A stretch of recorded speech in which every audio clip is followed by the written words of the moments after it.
Maya, 35 years old. I work part-time to support my busy husband while also being a homemaker. My husband, Sam, is a bit older than me and is a laid-back kind of person. We've been together for over 6 years and we've hardly ever had a real fight. Both of us moved from rural areas to the city, so our parents live quite far away. I first met Sam's family when we went to formally announce our engagement. We didn't see much of each other after that because we quickly had our engagement and wedding ceremonies. There were no issues during that time. In fact, my mother-in-law Karen and sister-in-law Maribel seemed delighted, saying things like, "We're so happy our son is marrying such a lovely girl." My parents were also relieved by how well things were going. I remember that my parents were also relieved to see that. I thought I was getting along well with my in-laws, but I started to suspect something was off during our first extended holiday visit after getting married. Karen had called beforehand to ask, "I'd like to prepare some special dishes. Could you tell me what you like and dislike?" Touched by her thoughtfulness, I told her, "I love fish, but I'm not a fan of shellfish." However, the dinner on the first day of our visit was all about shrimp and crab, my least favorites. I was surprised but assumed Karen had misunderstood. It's not like I'm allergic. Sam even said, "Maya doesn't like shellfish, so let's have something else tomorrow." Karen apologized, saying, "I'm sorry I misunderstood when you told me over the phone." But while I was busy helping Sam with his crab, I looked up and saw Karen smirking at me. That's when it hit me. Was she doing this on purpose?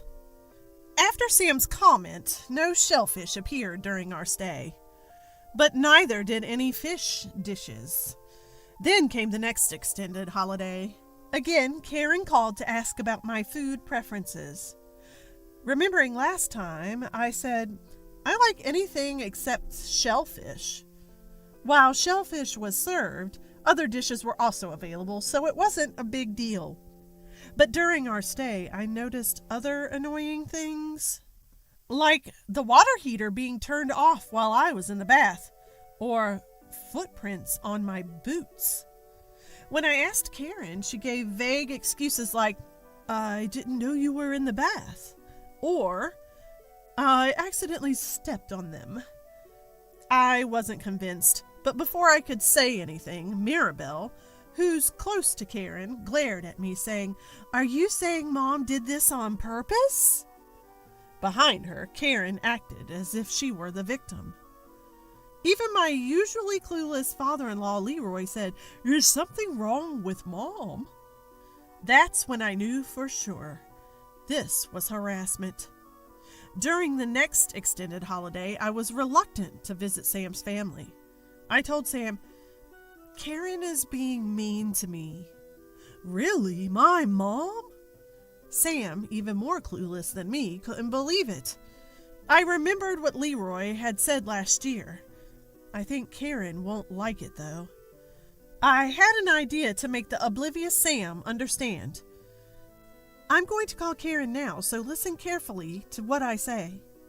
I called Karen on my mobile phone and put it on speaker so Sam could hear. "Hi, Karen. I've been feeling queasy lately when I eat beef. It would be great if you could avoid serving it during our next extended holiday." "All right." After hanging up, Sam looked puzzled. "Weren't you eating beef ribs just yesterday?" Sam still didn't seem to get it. Remember this conversation until the next time we visit home.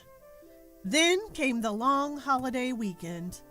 The dinner table at my in-laws was extravagant. Steak, pot roast, beef stroganoff. The endless parade of beef dishes was disappointing, to say the least. But the one who looked stunned at the menu was Sam. It seemed he finally understood how Karen and Maribel had been treating me. "Wow, this is quite the spread," said Leroy, who was clueless. "I went all out," Karen replied. Good for you, big bro. All your favorites, Mirabelle chimed in. Karen and likely co-conspirator Mirabelle exchanged knowing smiles. I was pondering how to address the situation when Sam beat me to it. He grabbed my arm and stood up.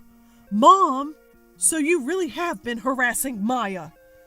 Karen and Mirabelle panicked at Sam's unexpected change of tone. What are you talking about? That's not true.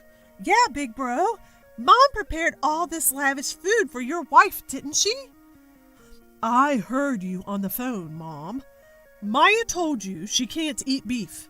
I thought it was a misunderstanding at first, but now it's clear you did this on purpose. Karen and Mirabelle's faces turned pale. Let's go. Oh, wait a minute. Mom, Mirabelle, explain yourselves, demanded Leroy, usually so gentle and smiling, now glaring at them.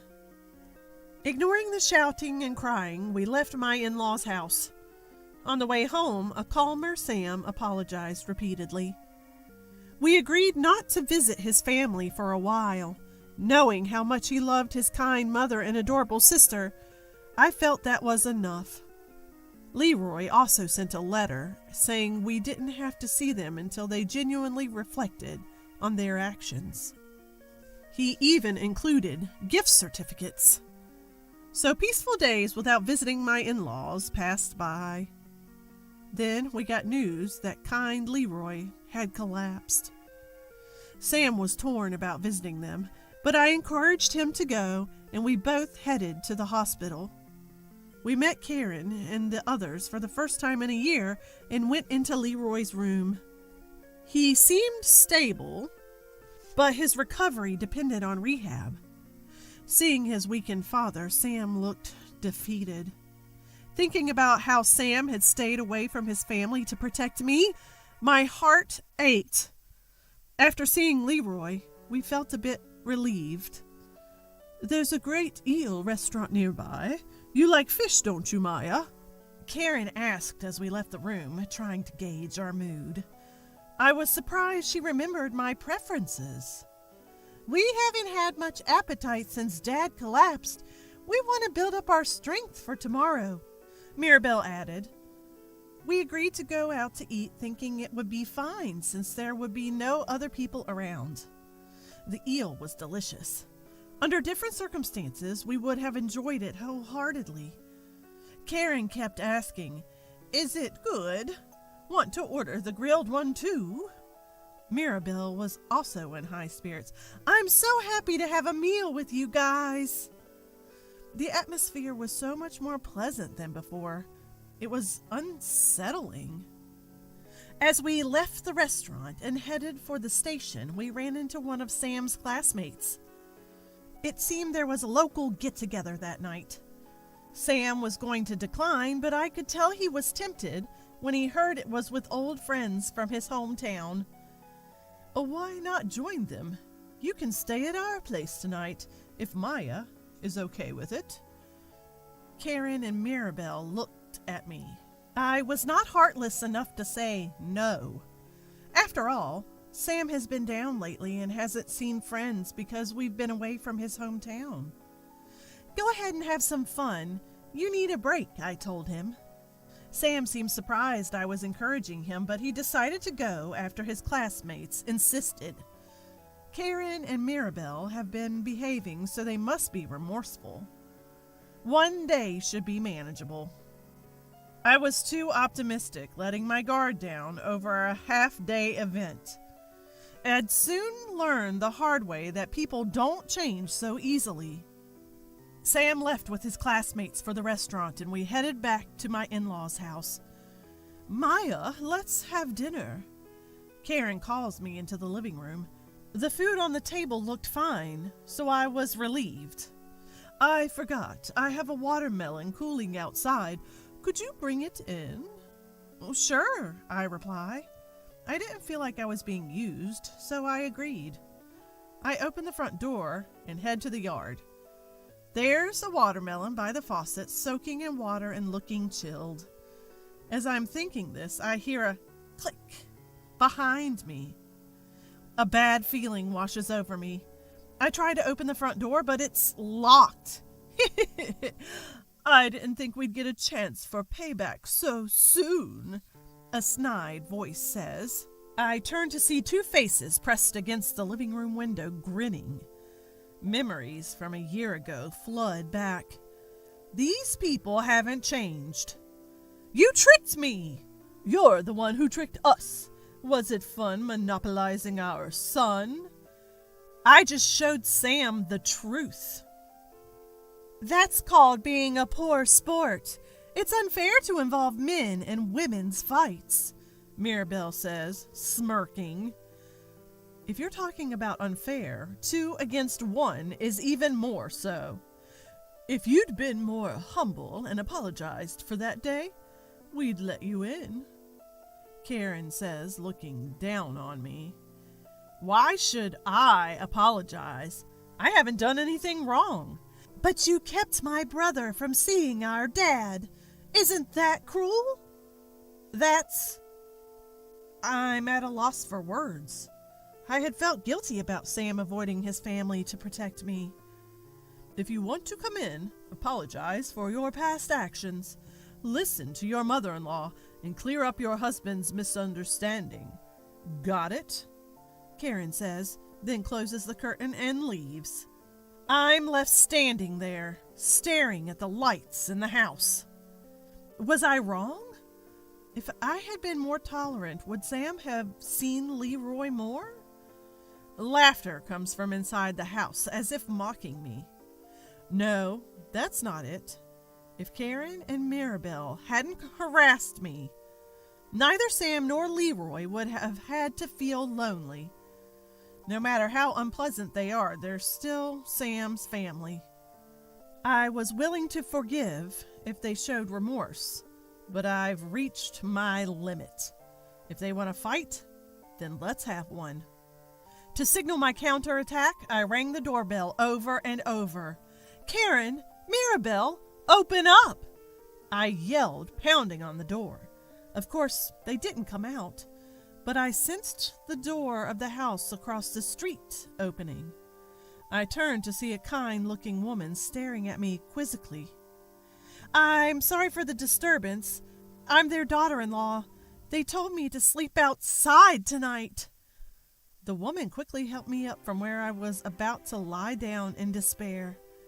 When asked to explain the situation, he weakly explains what happened so far.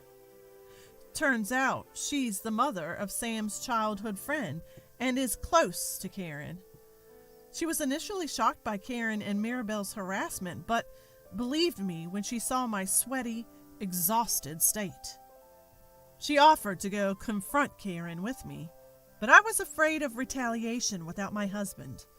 I wanted to go to the restaurant where he was.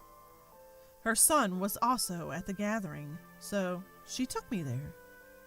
Sam was shocked to see me disheveled and sweaty, a victim of Karen and Mirabelle's harassment. I'm sorry. If I hadn't gone out, this wouldn't have happened.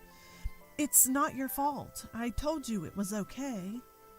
The real culprits are those two who harassed us even at the expense of Leroy and Sam. 6 of Sam's classmates were at the gathering, and I was embarrassed to be there in my disheveled state. But they were all kind, getting angry on my behalf and comforting me. They even ordered food and beer for me, which revitalized my tired body. As Sam and I were about to leave to confront them, one of Sam's female friends made a suggestion. The plan was for me to stay at her place while Sam returned home alone.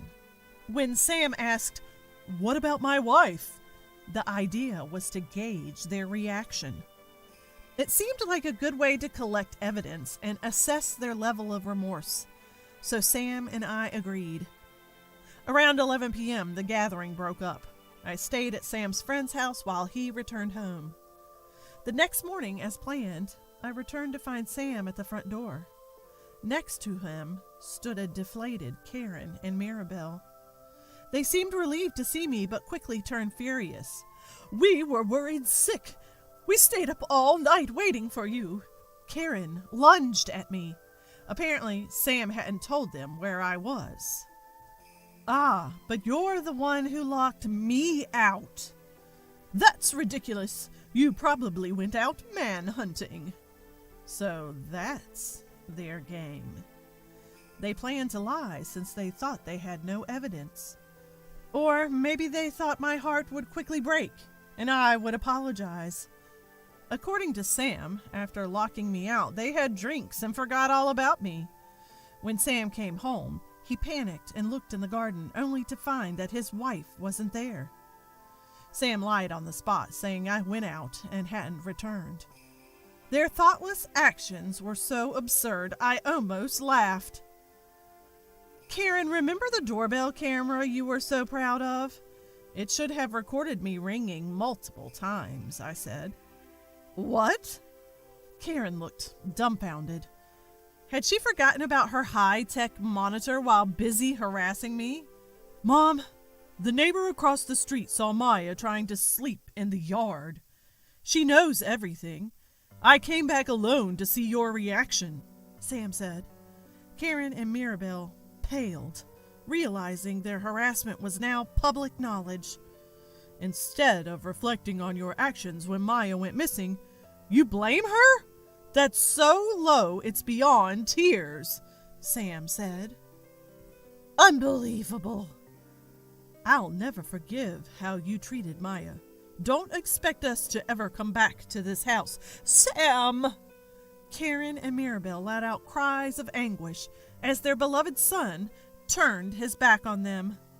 Ignoring them, we leave my in-laws' house behind. True to our word, we never return. The only concern was Leroy, but when his health stabilized, he chose a rehab facility near where we live. Leroy was also disappointed in their actions and didn't want to see them for a while. Sam seems happy to be able to help with Leroy's rehab. After our declaration to cut ties, Sam's face, which had been clouded with anger and sadness, has recently brightened, which is a relief. I also enjoy Leroy's kind and humorous company, and we chat from time to time. Meanwhile, my in-laws have become infamous in the neighborhood as the family that harasses their daughter-in-law. Sam's neighborhood friends and their mothers have been spreading the word about how I've been treated. Karen and Mirabelle had good public images, so some people couldn't believe it at first. But the vivid stories from friends and eyewitness accounts of arguments at the front door in the early morning added credibility. Karen and Mirabelle are now socially isolated and mostly stay at home. They occasionally send texts of apology or excuses to Sam and Leroy. But there's not a single word of apology to me, so it doesn't seem like they're truly remorseful. Not that I'm in the mood to forgive them anyway. As for me, I've gotten into camping since then. I never planned to go back to a place with such toxic people, but I thought it might come in handy for survival in case of a disaster. Once I started collecting camping gear and actually going camping, I quickly fell in love with it. Seeing me propose a camping trip for the upcoming long weekend, Sam gives me a complex smile. Sam is also getting into camping, influenced by me. You're pretty resilient, aren't you? Do you dislike a resilient wife? Of course not. I welcome it. And so, with my resilience and my easygoing, kind husband, we continue to enjoy our harmonious, married life.